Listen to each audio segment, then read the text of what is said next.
Throw this switch, and the Enterprise should answer. The inclusivity and it knows no bounds. I can't think of an element of the entire show or series that isn't that way. Activism. Love it. I get so emotional because I feel like shooting the show, it taught me that my capacity to love is deeper than I thought. Next. I think I swallowed my combat. I'm sure a bunch of you have heard that we are expanding the Star Trek universe. I actually don't feel entirely qualified to be the one to do it. Nerdrotic.com. Greetings, you over 1 million practitioners of common sense and the 40% who haven't subscribed yet. It's been a long time since we talked about Star Trek, and there's a good reason. It's dead. He's dead, Jim. Oh, sure, there's a lot of content that has been produced under the name of Star Trek on streaming services like CBS All Ass and then P+, but this is what's known as Kurtzman Trek, a zombie franchise. What is a zombie franchise? Well, it's the corpse of a previously beloved television show or movie, repeatedly reanimated and defiled by opportunistic hacks who are not fit to clean the toilets of the men and women who created the original. And currently, Hollywood is littered with zombie franchises, and some might argue actual zombies, but I digress. And isn't it interesting that Kathleen Kennedy decided to leave her zombie franchise, Disney Star Wars, within 24 hours of the release of Star Trek Starfleet Academy, a show that should be the final nail in the Kurtzman Trek coffin. And I look forward to the day where we don't have to break out this meme again, but today is not that day. Our expectations were low, but holy fuck. And all this in the year where Star Trek is celebrating its 60th anniversary. Long gone are the days of a show that explored issues through allegorical science fiction while never talking down to its audience, while also being entertaining and engaging with episodes like The City on the Edge of Forever, The Best of Both Worlds, The Inner Light, In the Pale Moonlight, The Measure of a Man, Yesterday's Enterprise, Balance of Terror, Duet, Space Seed, Chain of Command, all featuring characters that in some cases are so iconic, people could name them on sight without having watched a single episode of Star Trek. It was the first TV show to have its own conventions. It influenced real-world science. I want Star Trek. Just give me Star Trek. And inspired people to get into the field of science. It was a cultural phenomenon because it showed a hopeful future for humanity, where we could get past our differences. It was inspirational and aspirational. Then there's Kurtzman Trek, that spawned from Jar Jar Abrams' bad reboot Trek, where 2 of the 3 of the Jar Jar Abrams Trek movies were produced by David Ellison's Skydance, who now owns Paramount. More on that later. Alex Kurtzman commenced buggering Gene Roddenberry's and Rick Berman's optimistic vision of a united future by turning it into a dark, nihilistic vision of the future, filled with excessive violence, including but not limited to widespread death, torture, and cannibalism, or more accurately, sentient consumption. Then, of course, there's all the modern vernacular. Dude creeps me out. You want to be ass deep in Romulans for the rest of your life. And don't think we won't kick your ass, dirtbag, because we will. I don't believe this dialogue. Did humans really talk like that? Foul language. Pissing me off. Shut the up. Cheeky f***ers. Nobody pays any attention to you unless you swear every other word. Cringe dialogue. He was an idiot. Would you like to join me in making Leland scream? Yum, yum. Insufferable girl bosses. Any other suggestions? I believe that we should... I was asking Captain Giorgio. You may think we're on the same team. You have no idea what I'm thinking. Sheer f***ing hubris. And character assassination, like making Picard a sad and broken old man, and then killing Picard only to resurrect his consciousness in an exact robot copy of his 94-year-old body. Then there's dyslexic Spock, crying Spock, and singing Spock. That goes with singing Klingons. Why you only calling us when you got your dramas? One of these days we'll repay you, we'll slay you. And let's not forget the kinder and gentler Borg Queen and killing off Q with space cancer. Kurtzman Trek is filled with forgettable episodes featuring forgettable characters and lots of crying. And the only thing this show will inspire anyone to do is seek out Canadian healthcare. It's made of our you know. And this brings us to Star Trek Starfleet Academy, a show that takes place 800 years after Kirk, Spock, and McCoy. Now free of the shackles of canon, this is Kurtzman Trek in its final form. And it is truly the acolyte of Star Trek. I've put this off long enough. Let's talk about Star Trek Starfleet Academy, a very early contender for the worst show that you won't see this year. A series that was pitched as Harry Potter meets Star Trek. X-Men First Class, as well as Harry Potter in general. And I think the thing that was always, for us, really interesting about Harry Potter was how much we loved the teachers as much as we loved the students. When in truth, it's Dawson's Trek or One Trek Hill, all in an effort to find that mythical modern audience of Gen Z or Gen Alpha. Now, to be fair, the opening voiceover for Star Trek Starfleet Academy is a pretty good description of what happened to Star Trek. Long ago, Starfleet Academy took the finest minds, hearts, and spirits of every generation and taught them to be lifelong explorers of space. One day, fate handed us an unimaginable loss.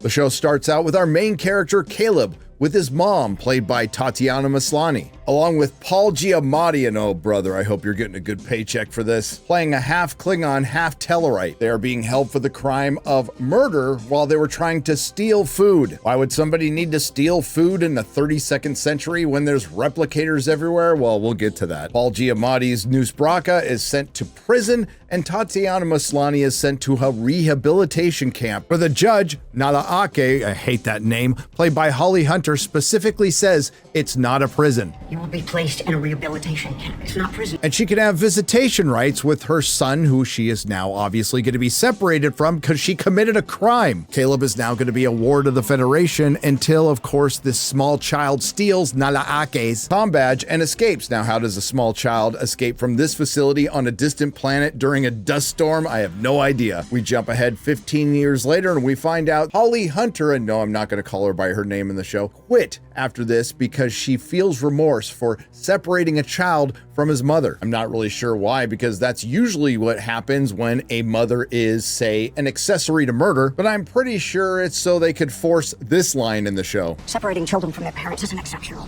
It's reprehensible. Message! You know, it's subtle, but I think they're trying to say something there. And because Alex Kurtzman's not going to let the STD dream die, we get our first returning character, Admiral Vance. It's made of our shit, you know.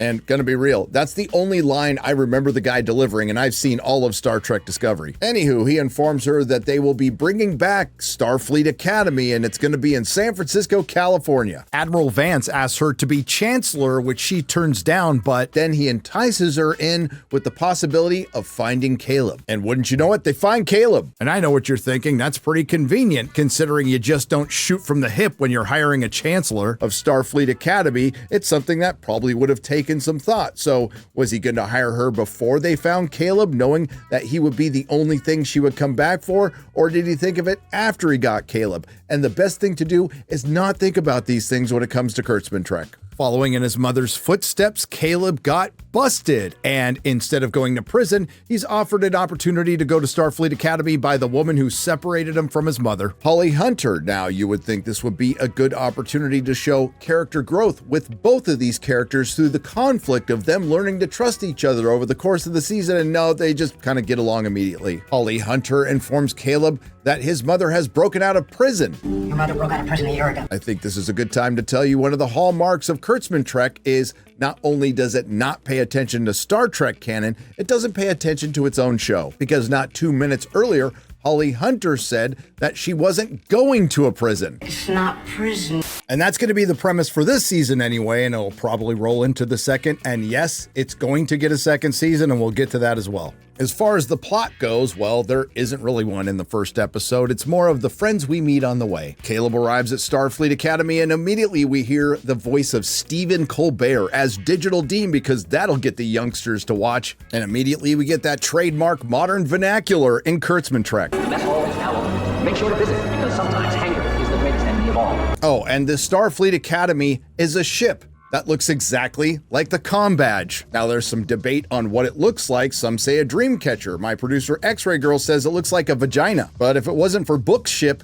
in Star Trek Discovery, this would get my vote as the worst looking ship in Star Trek. And as far as those friends we meet on the way are concerned, joining the pantheon of iconic Star Trek characters like Kirk, Spock, McCoy, Scotty, Uhura, Picard, Data, Troy, Worf, Riker, Sisko, Quark, Odo, Janeway, Chakotay, Tuvok, 7 of 9, Archer, and T'Pol are Lara Thok, the stern and abrasive first officer and drill instructor, who is half Klingon and half Jem'Hadar. Now, never mind the fact that Jem'Hadar are a genetically engineered race that's traditionally male, who are bred in pods and can't procreate, but I guess one of them got the functional junk option package. And yes, this is a drill instructor who is in charge of things like physical fitness and demands people do things like push-ups. 200 push-ups. Now! I said now! Right now! On the floor! Up, down, up! And because apparently Kurtzman Trek was lacking for girl bosses, she's a girl boss. Yes, idiot back. And I know she's a drill instructor and that's what drill instructors do, but reverse the roles on this one. Do you think Alex Kurtzman would ever film a scene of a man doing this to a woman? No. Speaking of girl bosses, there's Holly Hunter, who's both the Chancellor of Starfleet Academy and the captain of the USS Athena, which is the Starfleet Academy. And she's a free spirit who doesn't like to wear regulation footwear and sit in her captain's seat like a 5-year-old. She also likes activism and is an advocate for social change. Activism. Love it. Advocating for social change matters. That nonsense is centuries behind us. Robert Picardo has returned to scorch his legacy as the EMH Doctor, and he's gotten off to a good start by taking a page from the Lucasfilm Rings of Power and hell, Kurtzman Trek playbook by taking a preemptive shot at the fandom before the show was even released, by calling any critics of the show bigots, because that always works. There's Darum the Kahonian, a new race made up by Kurtzman Trek, who is a bully and a lovable asshole who will become fast friends with everybody. Like I said, I'm Kahonian, bitch. And one of the species he bullies is the Klingon, Jaden. Get it? Jaden? Stupid. A character best described by the actor who plays him. We are redefining what it means to be a warrior. You know what I mean? Like, a warrior doesn't always mean picking up, a weapon and going into battle. Klingons do not express feeling. And yes, he is a Klingon who doesn't want to be a warrior. He wants to be a doctor, and he likes to watch birds. I watch birds. Klingons do not allow themselves to be probed. I'm gonna go out on a limb here. I think they modulate his voice. A warrior does not let a friend face danger alone. A warrior does not let a friend face danger alone. Then there's the sentient hologram Sam, who is only 4 months old, but she was programmed to be a rotund 17-year-old who wants to eventually integrate with a biologic. I mean, how? And you're gonna have to find a big one. But she checks a couple of boxes because you have your body positivity and neurodivergent representation, because she's awkward and doing wacky things like not knowing how to shake hands or asking you what your favorite landmass or volcano is. So, do you have a favorite Earth restaurant or landmass or volcano? Now, I think this is unintentionally hilarious because in about 10 years, people are going to look back on this the same way people look back on blackface. Again, I think it's hilarious. We also have Genesis, who I couldn't tell you a thing about. And because there isn't enough awkward neurodivergency representation in Kurtzman Trek, we have Cadet Pickford, who does things like eat her comm badge. I think I swallowed my comm badge. Because those silly Billy autistic kids are always trying to eat their phones. She also runs around screaming red alert during a red alert. Red alert! Red alert! Red alert! You don't have to say it. And she's jealous of the other neurodivergent kid. You're absorbing all the energy in the room. For real, you're like a sponge. And let's keep in mind that the producers of the show created it specifically to attract new young viewers, and this is what they think of you. Later on in episode 2, they introduce Brett Cooper. Brett, taking time from her content creation on YouTube, is the daughter of a Betazoid president who's deaf. And I guess you're just supposed to ignore the fact that while it does vary, they are a telepathic race. And I guess you have to also ignore the fact that they can do things like give Geordi back his sight and put Picard's consciousness in a robot body. But considering that Kurtzman Trek has people in wheelchairs and fat people, I guess you just gotta roll with it. And yes, Scotty was fat, but that was also centuries ago in the timeline. Oh, and I don't want to leave out the return of another Star Trek Discovery character, Tig Notaro, who is breaking a lot of ground here with her acting skill by playing Tig Notaro, a sarcastic lesbian girl boss. I only know 2 things, kid. Number 1, old age and treachery always triumph over youth and a smart mouth. Number 2, a smart mouth isn't worth a damn without wisdom. Shut up.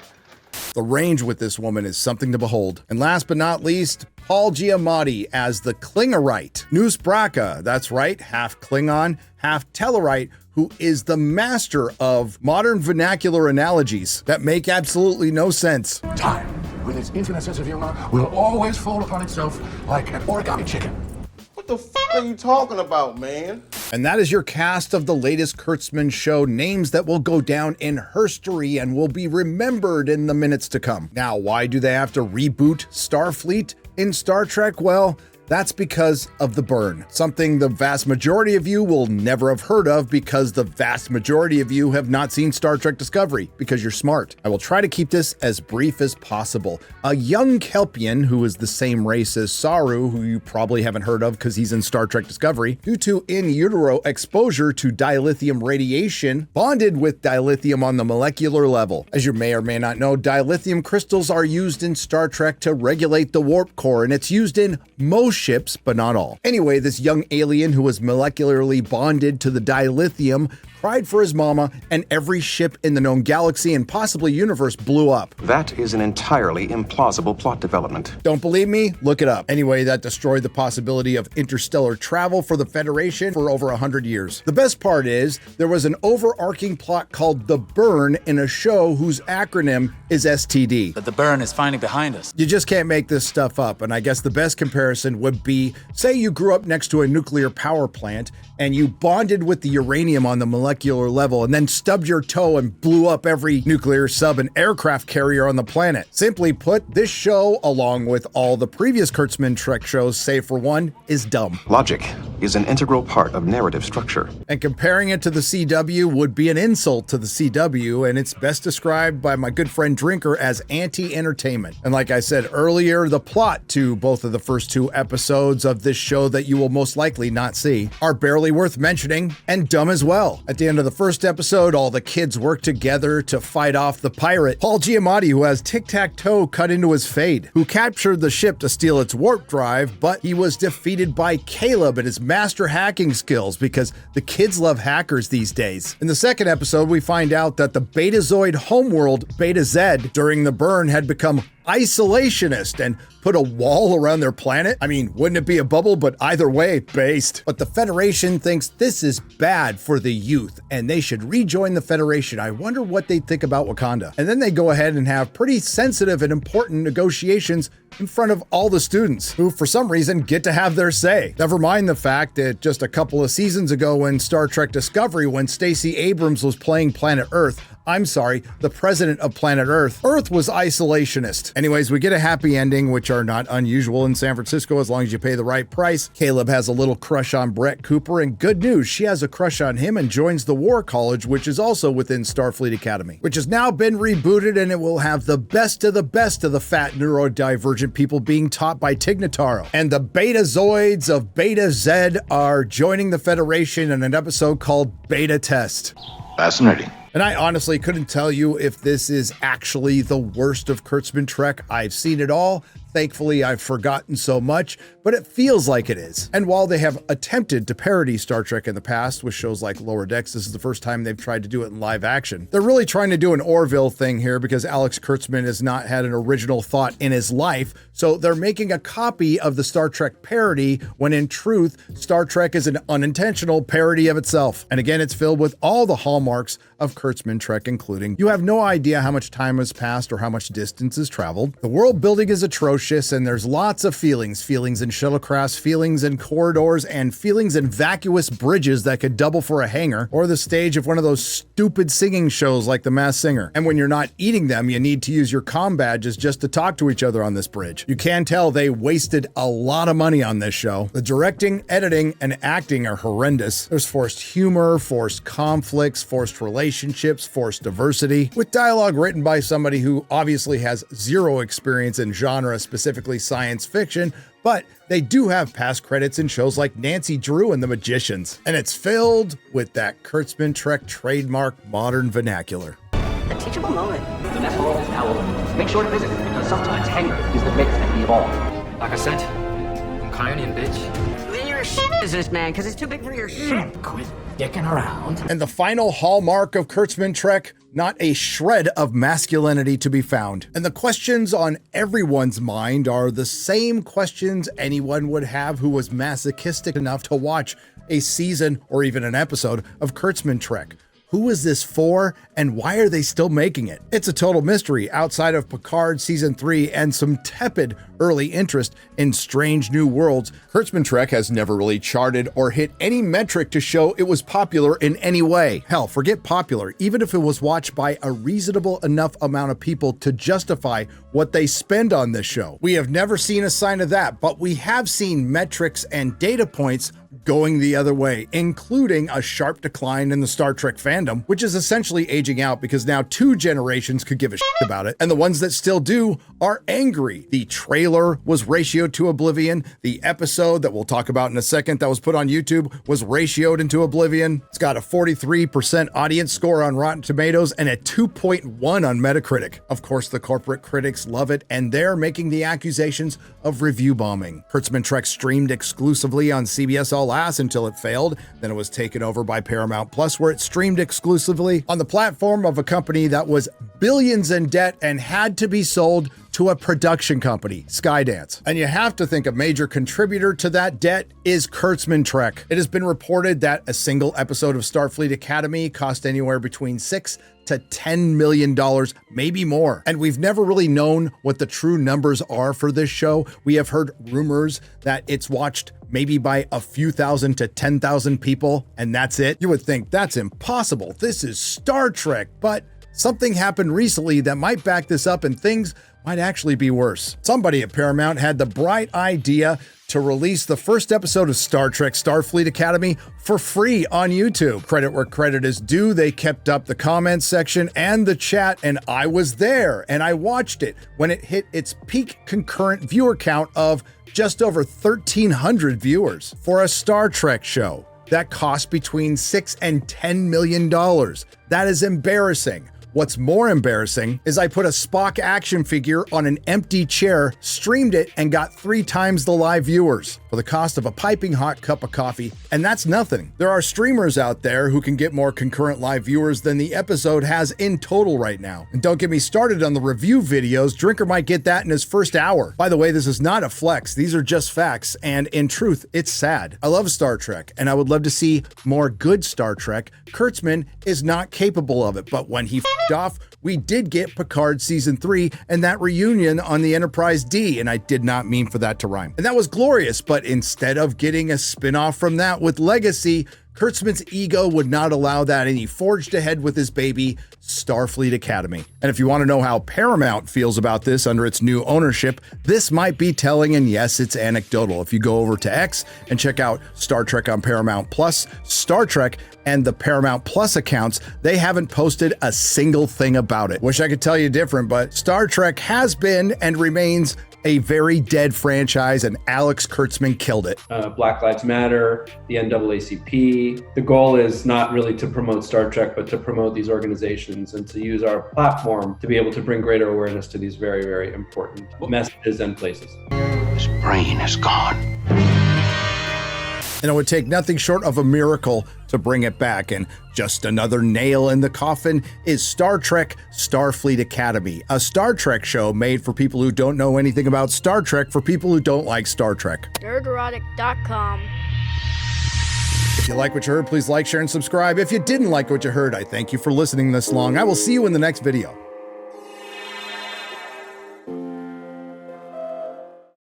Season 1 in 3 words, how would you describe it?